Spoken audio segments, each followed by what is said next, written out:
Hey everybody, welcome back to another Cloth Map Q&A session. If you're just joining us, if you're a new patron, this is where I get to solicit questions from my patrons directly and answer them to my patrons directly. I like these things because it feels like a safe space. Like I'm talking directly to my patrons, the people that support me, and I feel like I can tell you guys anything. So thanks for your questions. Let's get right to it. Cody Armature asks, "Hi Drew, over the years, what has E3 meant to you? What was your first E3 like? Do you miss it? Do you have any standout E3 memories, like maybe the time you nailed Jeff in the head with that water bottle? Thanks." First of all, if you don't know what E3 is, it is the annual video game trade show in Los Angeles. It's kind of like E3, or it's like a video game Christmas for a lot of us, because it's when all the announcements happen, like new video games get announced and new video game consoles get announced, that kind of thing. Or at least that's what it has been historically. It's a little weird now because, a trade show used to be, or this one especially used to be, that everyone would come together and use that as like a hype machine for everyone. To get the word out about the entire industry and new changes and what's coming. But nowadays, everyone has the internet and social media and live streaming, and all these companies can just make their own announcements and generate their own hype. So E3 is not really, is becoming less and less needed.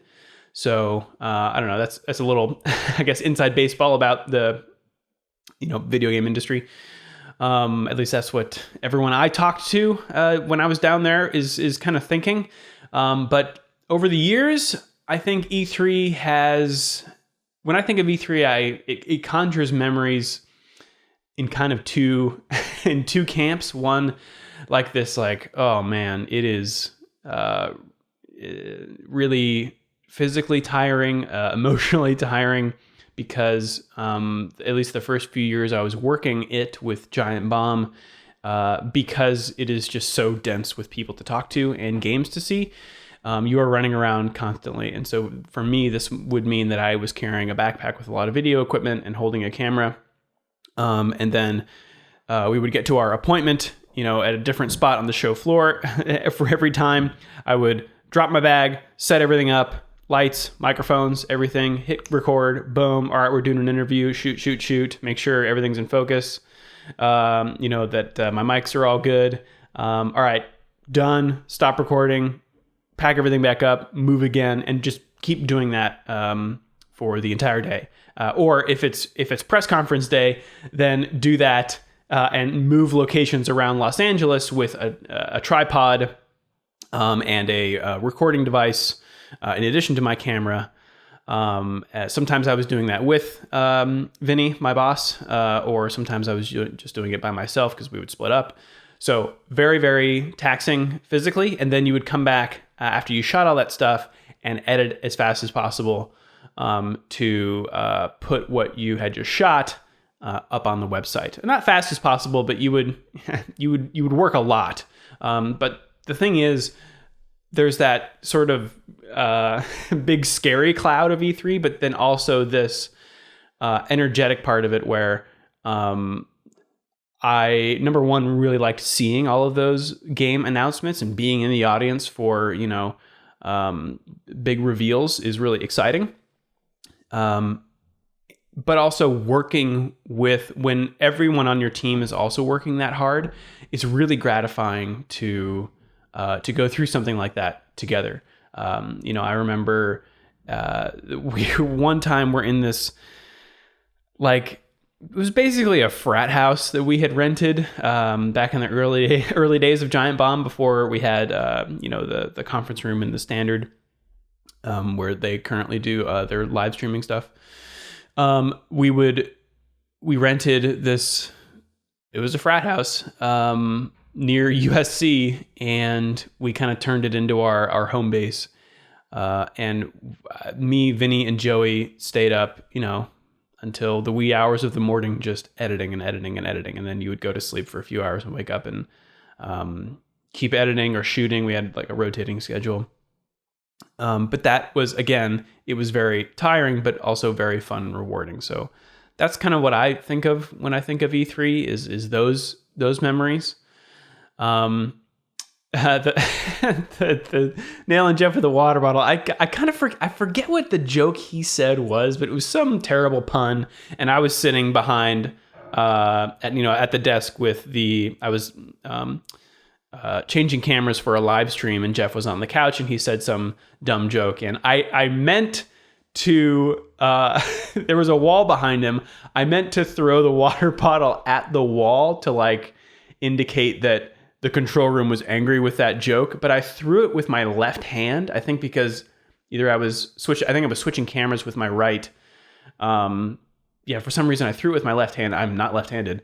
And I didn't throw it hard enough to hit the wall, and it landed on Jeff's head perfectly. So it ended up being a lot more funny than I had intended it to be.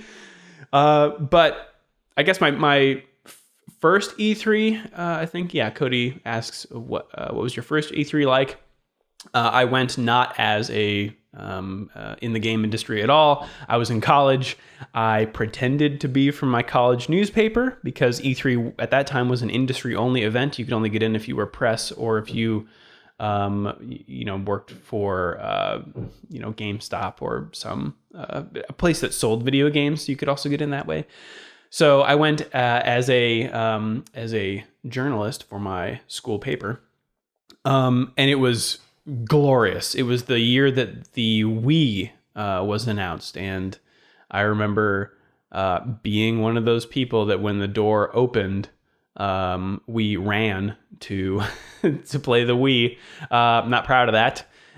Much more stoic and professional when I got actually into E3 as a real part of the industry. But that was amazing. Because we had a media badge, I got to just go around and take all the demos. It wasn't on the up and up. I didn't put up my impressions anywhere. So really, I cheated probably. A lot of, I probably took somebody's spot, which is not cool. But I got to see BioShock, their first demo, which I remember, being really impressed at. They showed this part where, it's first person shooter. So you're holding a gun and it's, in this underwater, base basically.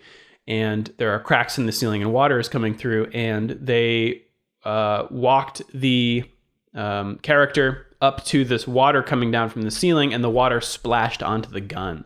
I remember seeing that and going like, whoa, it was one of those, big leaps in graphics moments.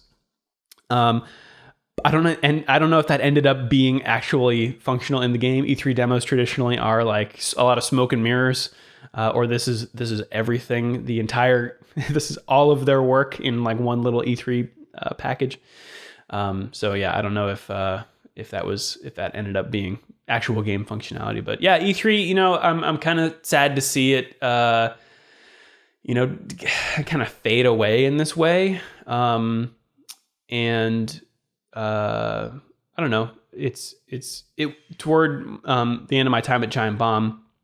It started to become less about that feverish running around and more about really carefully considering what we want to get out of E3 and what would be the most valuable. And that's when we turned to the nightly live shows and stopped doing the more running around interview stuff, which was certainly a lot easier. And I really like those the live shows. I think they're a really cool chance to speak with people in the video game development community and get some access that you wouldn't get otherwise. But some of my favorite work that I've done professionally in editing, especially, was from E3. I did two sort of behind the scenes E3 videos. One called Coverage Uncovered, and one I can't remember what the other one's called. I'll link it in the show notes of this. But I basically followed the editors around 1 year, and then the other year was showing what the video people do. So that was really fun. So yeah, E3, fun, tiring, but very rewarding. Skulkin Raven asks, that sounds like a Metal Gear character. Hey, Drew, thanks for the sweet, sweet content. You got it. How do you balance work and downtime when you are working independently from home? Do you regiment your schedule in a rigorous way? You seem to work your butt off, so I imagine it's hard to not just work into the night when your office is at home. What are your methods for managing things like this? So I had heard this about working from home before I started ClothMap. So I knew at the outset that I had to set some rules for myself, which I did. So I work regimented work hours. That shifts during the day, but I don't go over like an 8-hour workday. Sometimes it'll, start at 10, and sometimes it'll start at, 7 a.m. But yeah, I kind of count the 8 hours there and make sure I don't work over that. I also don't work on the weekends. Usually, except when you're traveling, of course. And I knew that it would be very easy to become a recluse. So whenever any of my friends invites me to do anything, I always say yes, or at least I can't use work as an excuse. I also take vacations. I'm not really public about that. One weird part of doing a job like this is that, at least personally, I get really self-conscious about the perception that I'm working hard enough. So I don't tell people when I do take time off. Maybe this is misguided, but I feel that if I was like, hey, I'm gonna take some time off, people would say that you go on vacation for a living. Why do you need to take more vacation? Even though, as I'm sure my patrons know, that the trips to other countries that I do for ClothMap are the exact opposite of a vacation. They are way more. They're kind of like working E3 honestly, with how intense they can be. But I do take time off sometimes, and try to get the most rest out of that I can. But I think that kind of stuff has to be, you have to have rules. At least for me, I need to have rules that I can't break, because otherwise I would feel like I needed to work all the time. I'm not sort of a work long into the night kind of a guy, but I am a guy who would work an 8-hour day and then feel a lot of guilt for what I didn't accomplish. So having those rules in place kind of takes it out of my hands a little bit. Like, it's the end of the day. You cannot do anymore. You are not allowed. So that's kind of how I work. Johannes, I think, Dematia says, hey, what has been the biggest difference between what you were expecting with ClothMap and Patreon compared to how things actually turned out? This can be both positive and negative differences. Thanks. That's a good question. I would say right off the bat, the intensity of editing, I wasn't really expecting. And I think this has I think it was hard to anticipate, because I hadn't really found I didn't really know what the voice would be like, to use, I guess, an artistic term.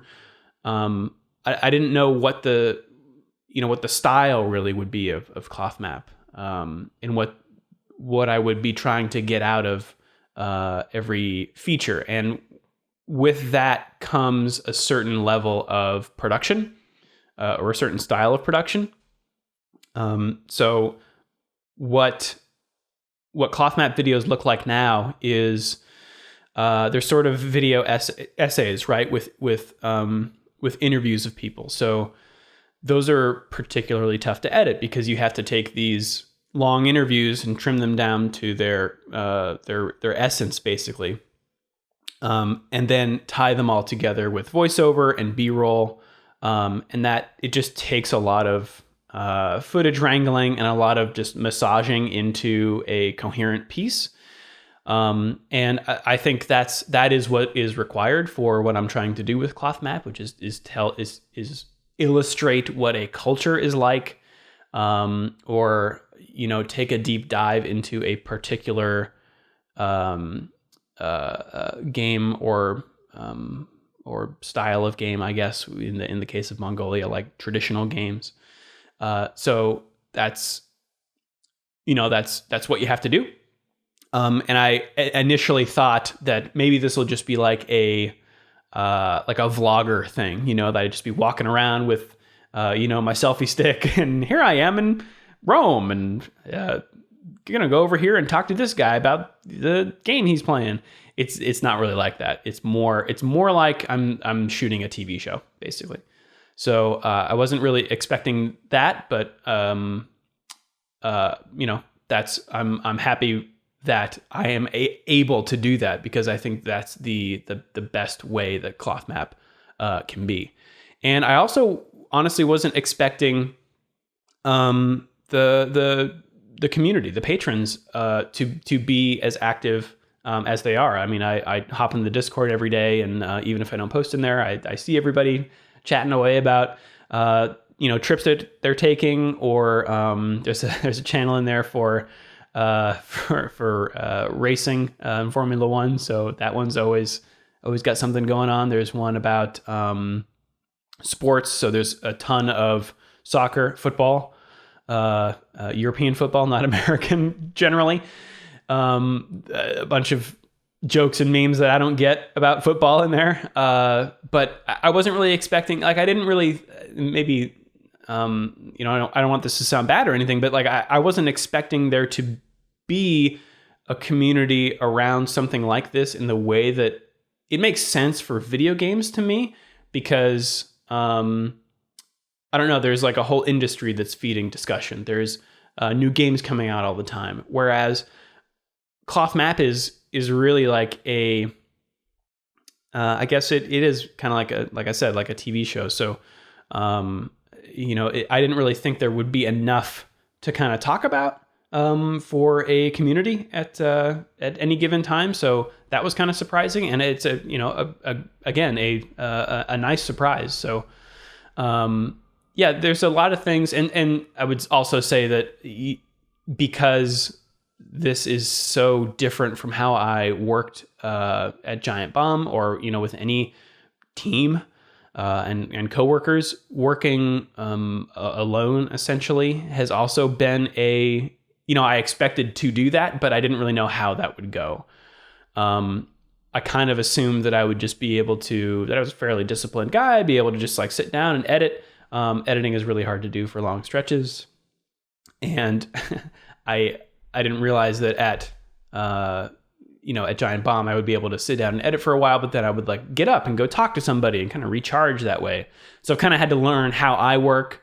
I'll go take a walk or something when I need to recharge, or, sometimes I just need to go, like, I am just sitting here and going over the same bit of footage, over and over and over again. My time could be better spent somewhere else. So I'll have to like change what I'm doing from editing to, something else, like researching for a spotlight video or something like that. So I've learned a lot about how I work. The differences, I think are, you could call them big, you could call them small differences from what I was expecting to the reality, but I would say that they're welcome differences.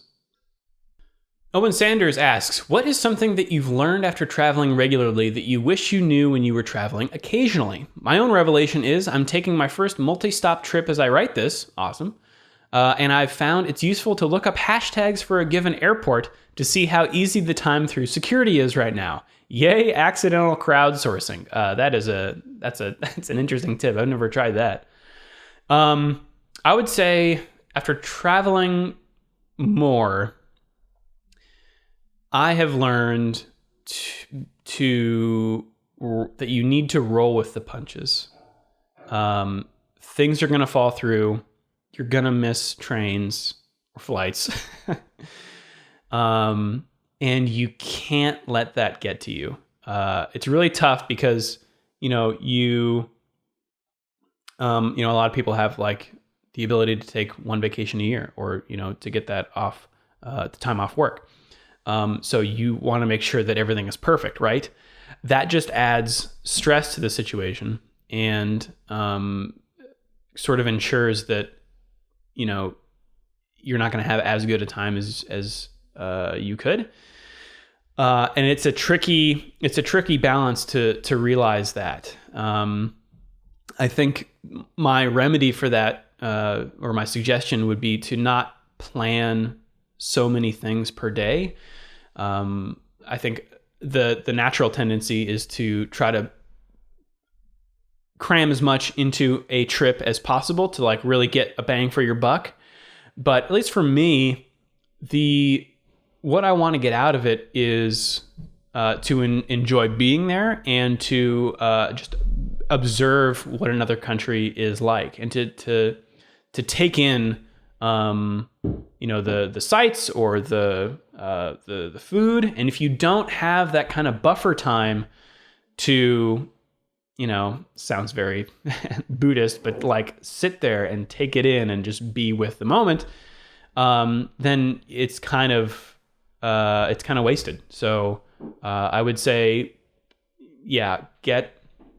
plan a lot of padding time, and that also makes it easier to roll with the punches, because if you do miss a train, you're not like, oh, that means I can't go to this thing and this thing and this thing and everything is ruined. So I'd say do that. And also I've learned to watch people,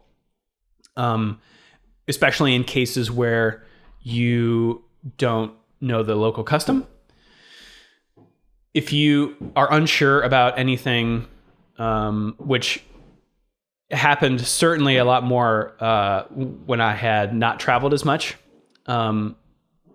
just watch other people and locals especially, or other tourists, and see what they do, and use them as kind of your guide for behavior. That kind of takes a lot of the pressure off of you, and kind of realize that you're a tourist. You will be obviously a tourist to everyone else. So don't try to put so much pressure on yourself to not be, a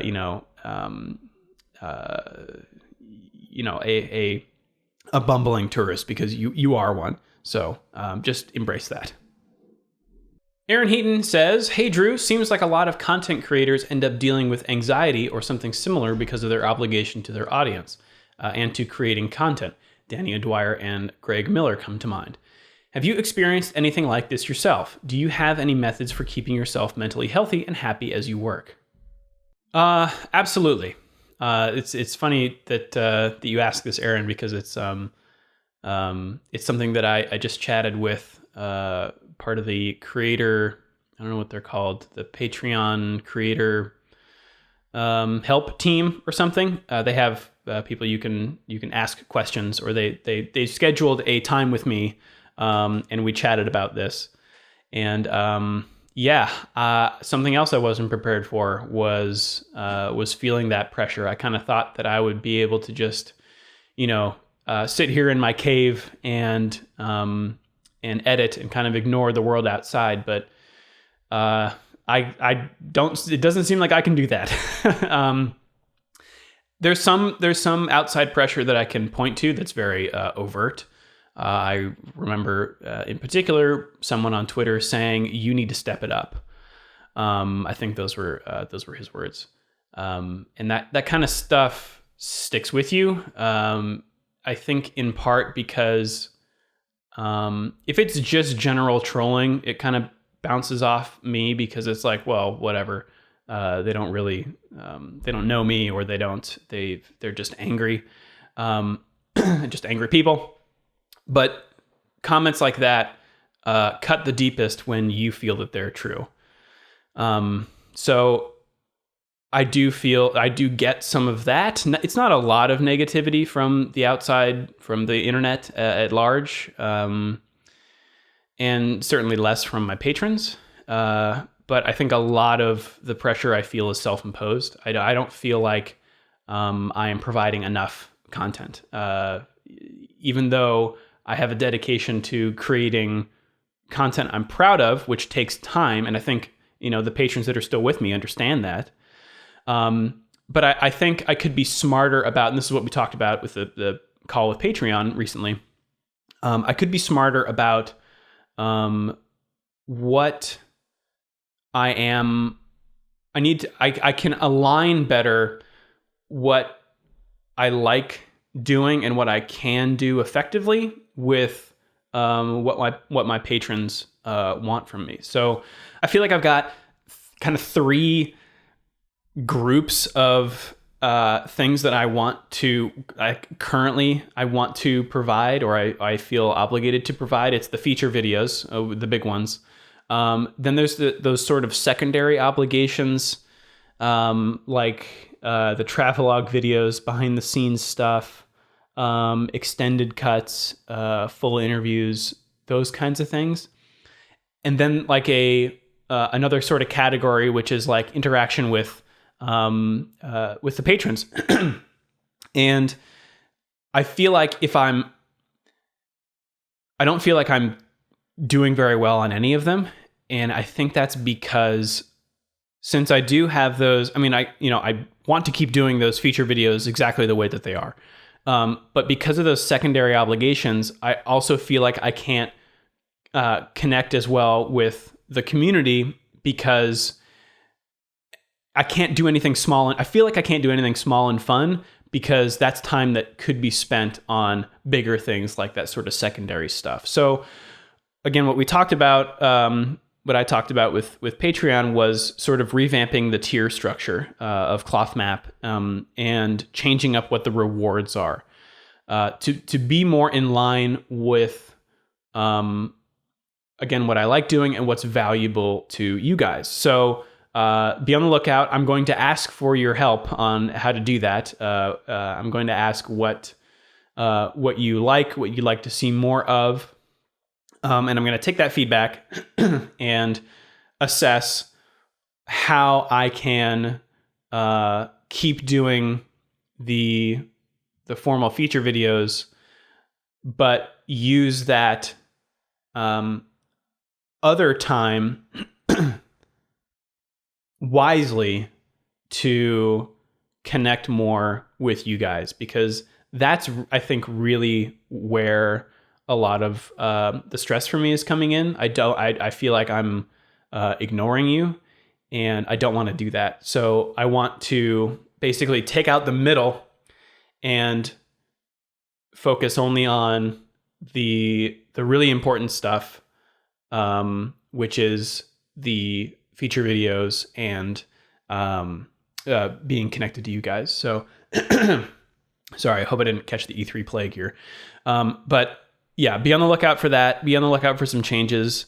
I think also I've been scared to make any changes because I'm worried about people getting angry with like losing a tier or losing a reward that they had previously counted on. And I think I'm just going to have to eat that because even if I lose some people because of the revamped tier structure, it'll take some pressure off of me, and alleviating that pressure will make the other two sides that much better. So by not having to worry about all that other stuff, I can focus just on the feature videos and what matters, which is keeping you guys happy. So be on the lookout for like a feedback solicitation of feedback, something I've never done before. Again, I think because I've been just scared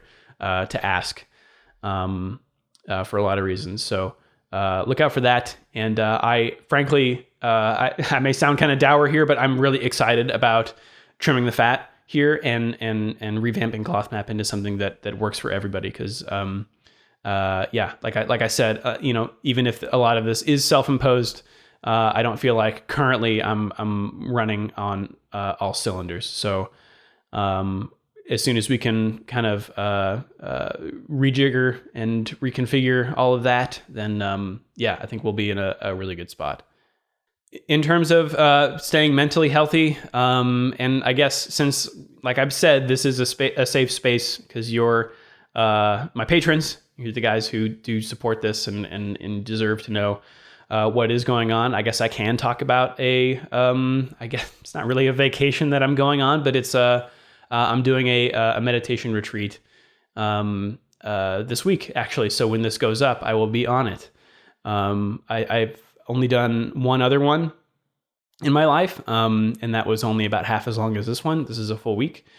So I'm looking forward to doing a whole lot of organized nothing, I guess. Very intense organized nothing. But it's really coming at the absolute worst time because I do want to spend a lot of time to revamp the tiers and stuff. But I had to schedule this. These things fill up, so I had to schedule this 6 months ago. So yeah, I think that kind of speaks to what I was saying about having rules. I thought about canceling this, but I think I need it, frankly. So I'm gonna do that. It's gonna put a dent in my productivity for a while, so it's gonna be even longer before videos from the Balkans come out. But like I said, I'll probably revamp the tiers much sooner than those videos come out, so that I can kind of free myself up a little more. Boy, I feel like I'm really rambling here, but you opened the floodgates. So yes, that's the plan. I'm gonna do a meditation retreat, and hopefully come back re-energized. Jose Ivan Lopez Romo, excellent name, says, "Hello, Drew. Thank you for the work that you do." Thank you very much. I was wondering, have you noticed any difference in how the different cultures that you have interacted with perceive games, video games, board games, sports, etc.? For example, some cultures might perceive video games as something more childish for younger people, while others might think of games as a perfectly normal activity, just like any other hobby. Is there anything in particular you have noticed about this, or does it seem like most places have a similar perception? This is interesting. It's something that's a little difficult to ascertain if you're not living in a country like that. But I have picked up a little bit of the sense of how a general society feels about games from the questions I ask and just the general attitude of people. I think there's kind of, and I can really only relate it to the US here. I think the US is kind of in the middle. I think video games are a big industry and people realize that. I'd say maybe the US is probably more on the more tolerant tier, edge of the spectrum. Games are seen as a big industry, and Americans respect that. And so if you want to go into making games, that's a legitimate pursuit. At least that's the feeling that I get. Different parts of the country may think differently, but that's the general sense I feel in the US. Japan, I think, is probably the most accepting that I have felt, because Mario is in commercials there. There are Nintendo characters that are, on public transit and stuff. And people, you'd see older people playing a handheld device on the train, and that's totally normal. Again, there may be some subtlety that I'm missing here, because I don't live in Japan, never have. But Japan, I feel like, is probably the most accepting of that kind of thing. I think where I have run into the perception that games are childish and maybe not worth pursuing as a career is Brazil and the Balkans. Even though we talked about this with the developers. I believe it's the second video from Brazil where I spoke with a bunch of game developers. There is this perception there of like, well, you need to get a real job, or you need to, not spend time on all these video game things. And I felt that in the Balkans as well. And that just to me makes the fact that, those creators are overcoming those things that much more impressive. But I also felt that those sentiments were changing. I think it's probably tied to the spread of technology. I think the more, and those are two societies I think that are becoming increasingly, tech savvy. I think programming and stuff is being taught more in schools. It's not in the context necessarily of video games. It's probably more in terms of web development and app development, things like that. But I think the more that happens, the bleed into video games would start to happen too. So, I have high hopes for places like that, and it's a long road for other places that I've been, like Cuba and Mongolia. But I think they're all upward trajectories. All right, thanks for joining me. That's it for this month's Q&A. Thank you for letting me vent to you. And again, be on the lookout for that feedback post. I'd love to know what you guys would want to see more of, and in particular, what what you would be okay with me axing, because I really want to pare down what is the most important to you and to me about what Cloth Map does. So get ready for that, and I'll see you next time.